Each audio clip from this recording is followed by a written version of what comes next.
Here's another reminder that the Democrat Party and woke corporations think black people and brown people are too stupid or too helpless to have a photo ID to vote. Hello once again, all my fellow patriots and you filthy leftist stalkers out there. Welcome back to my channel. My name is Angela Box. You're watching Angela's Soapbox, where I always say what you were thinking. If you're not subscribed to the channel, please consider hitting that subscribe button, liking or rumbling this video, commenting on this video, and of course, sharing this video, especially with your filthy leftist friends, because they truly, and I mean truly, hate my guts. And for me, that's a badge of honor. Y'all, it is so disgusting what we are witnessing now when it comes to the Hurricane Helene response, and especially in North Carolina, but basically all through the South. So it's going to Alexander Mayorkas, Senator Kneepads, Joe Biden.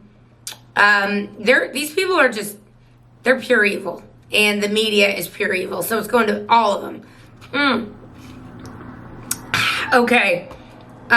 First of all, this response to Hurricane Helene by the federal government has been atrocious. We now know that FEMA, it came out last week, and Alexander Mayorkas is basically like, sorry, we're all out of money. Can't help you there, North Carolina and South Carolina and Florida and Georgia. You're on your own.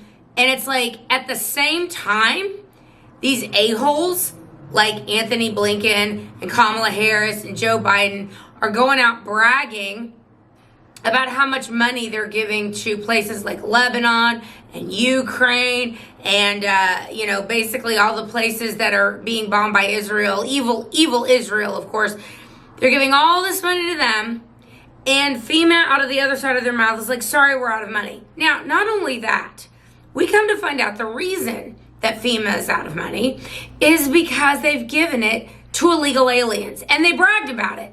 And I'm going to pause the video here because the gay black immigrant woman, Karine Jean-Pierre, got busted, and busted hard, because a couple days ago, someone had the audacity to ask the gay black immigrant woman, what's up? Why is Joe Biden's administration, why is Kamala Harris's administration, why is Alexander Mayorkas basically bragging that they gave all the money to illegals, to being clothed and fed and housed, and sometimes in luxury hotel rooms in New York City where they're getting turn down service every night?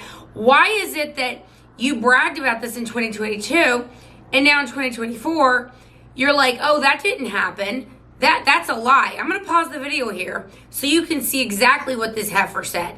Joe Biden did not take FEMA relief money to use on migrants. So FEMA regional administrators have been meeting with city officials on site to coordinate available federal support from FEMA and other federal agencies. Funding is also available through FEMA's emergency food and shelter program to eligible local governments and non-for-profit organizations upon request to support humanitarian relief for migrants. I'm going to be asking the American people to continue to help fund the needs of these people. I'm going to be asking the American people to continue to help fund the needs of these people. They're lied through her teeth, just like every other deep state aficionado, advocate, globalist. This is Kamala's Katrina, and that's been a hashtag that's been going around X. This is Biden's Katrina. This is Mayorkas' Katrina. And here's the dirty little secret. David Axelrod, who was one of the worst deep state actors out there, he said the quiet part out loud a few days ago. He said that, those affluent areas like Asheville, North Carolina, where we've got a lot of Kamala voters, well, they'll probably be able to go vote. But those people up in the mountains in North Carolina and people that are just basically cut off from civilization right now because of the Hurricane Helene, they might not be able to vote, and wouldn't that be a shame? These people are pure evil, okay?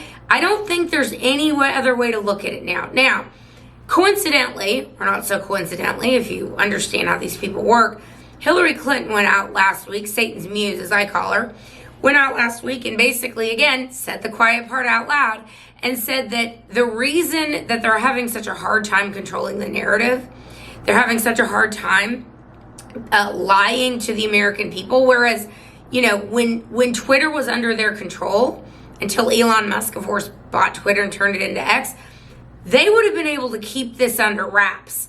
It would have been a situation where it would have been like, oh, this is mis and disinformation that the federal government is basically sitting on its hands or saying we're all out of money. Whoopsie.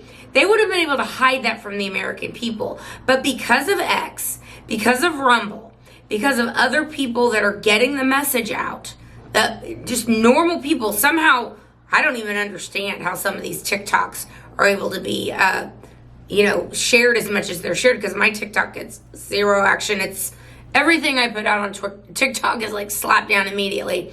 But some people are breaking through these algorithms, and they're proving that the federal government is not only not is there no money, but the money they do have, they're basically the people of those states that are banding together to help their fellow citizens. FEMA is coming in and basically wanting to confiscate all that material that's been raised and gathered and, quote, inventory it and then dole it out as they see fit.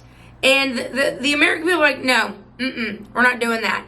And in fact, a few of these people in these states, North Carolina, red areas, which again, Democrats don't give a crap about these people in red areas. That's what we're seeing. Because if this had been a blue state or a blue city or a blue county or whatever, they would have had all hands on deck to have the optics that the federal government is actually doing something.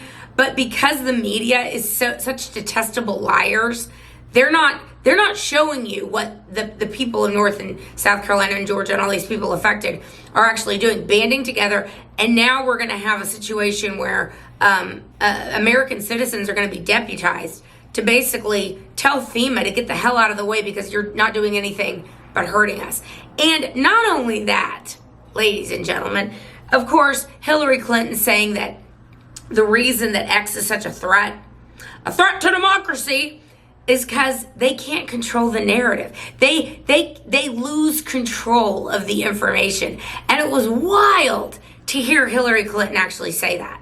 Like, it shows you that they are really in a panic here, because there's so many receipts being produced that FEMA not only gave all their money to illegal aliens, but they're also, their main goal is to promote, quote, equity. We've got food banks now in these areas that are run by black people who are run by, woke and, non-equality but equity NGOs that are basically saying, we're not giving food and supplies to white people. We're going to, because of equity, we're going to only give it to black and LGBTQ and all that other crap. It is, y'all, these people are showing their ass, okay? They're showing their ass. And the world can see just how despicable they all are. And Karine Jean-Pierre lying, the Biden administration lying, saying, oh, this is fake news. It's like, thank you, Elon Musk, in buying X, because people are being able to show receipts before they can memory hold them. Being like, no. You 100% are doing this. Now, probably the most typical and egregious thing to come out of all of this is that Kamala Harris, she was fundraising in Hollywood last weekend when the hurricane hit. And then, of course, she did a photo op with this ridiculous photo with her with a headset in, and it's not even plugged into the phone. And she's writing stuff down on a blank piece of paper. Contrast that to what Trump did. He went to the areas. He donated $25 million of his own money to get supplies and food to people who were affected. And he just showed up to give moral support to people, which, the people really appreciated. These evil pieces of crap can't even be bothered to go. Well, Kamala Harris was shamed after 10 days. So she went and fundraised it on one weekend, and then she was finally shamed into going to North Carolina. But before she did that, she made sure to go on a sex podcast to talk about how, women need control of their own bodies and abortion, and yada. All about abortion, while people literally have no food, no water, no clothing. They've lost everything. And then this woman and the media who supports her won't actually get her around people who are affected by this. They have very controlled, canned photo ops where she's surrounded by basically black people who still like her. Like going, oh, thank you. And Kneepads is handing out food and she's smiling and cackling and doing all the things she does. And guys, it's not working. Like, it's not working. The messaging is getting out there. The reality is getting out there that these people used all of our money for Ukraine and Taiwan and Lebanon and frankly Israel and all this other foreign aid and illegal aliens. And now when we need it, when the money needs to be there for people during hurricane season, it's not there because it's spent. And they're like, whoops, sorry. Biden's out there going, you're just got to fend for yourselves, guys. Sorry. I mean, these people are pure evil. Can you imagine for 1 second if Trump had, I don't know, gone to a fundraiser when he was president, gone to a fundraiser as a huge hurricane was coming through and they knew it was going to hit, gone to a fundraiser and then like did a sex podcast while people are literally dying. And not only, I forgot about this part too. FEMA is stopping. Pete Buttigieg's out there acting all big and bad. FEMA is stopping independent drones from going out and trying to find people that are still stranded or stuck and have no ability to communicate with people. Like, this is their priority. They're like, no, this is FEMA airspace and we need to be in there. Y'all, it's disgusting. And if we had a fair media, if we had at least the semblance of a neutral media, which we clearly do not, these people, this would be career ending. This would be administration ending. These people would be run out on a rail if the American people really could see how evil they are and just where their priorities lie. But thankfully, we have X and we have Rumble and we have a few other platforms, Truth Social, that are getting the word out, and their lies are not going to stand. And y'all, if you saw the Butler rally where Trump went back last weekend, literally 12 weeks on, I think, to the day that he got shot, and no one's even talking about it anymore. And the Secret Service suddenly realized that I guess sloped roofs were not threatening to the Secret Service now because they had them all stationed around the sloped roofs to make sure Trump wouldn't get shot at again, because that would have just been a little too obvious, don't you think? But there was 100,000 people that showed up to the Butler rally. Like, Kneepads ain't getting no crowds. Kneepads, when she goes off her teleprompter, it's a disaster. And the American people, like, we will crawl over broken glass to vote for this guy. And I think that if we have a fair election, this is a big if. I don't think we will, but let's just say we do. It's a 75. I think Trump gets 75%. Like, the people, we are so done with what these monsters have done to us. And we want to make America great again. And we are going to make America great again. So keep your eyes open, because these people, again, they're showing their ass. They're showing their priorities. And it ain't the American people. Certainly not American people in red states, because they aren't their voters. These people are pure evil. All right, that's where I'm going to leave this video. Let me know what you think down below, and I will see you in the next one. Thy will be done. Bye.